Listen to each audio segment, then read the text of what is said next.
Kita yung camera eh. Dapat hindi kita eh.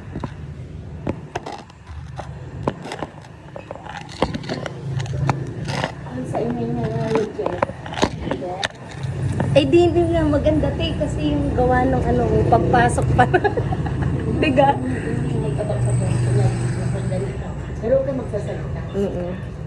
Tapos sabay ako nagula kasi sila ng gate. I-open mo lang at yan. Hindi na nila nakita.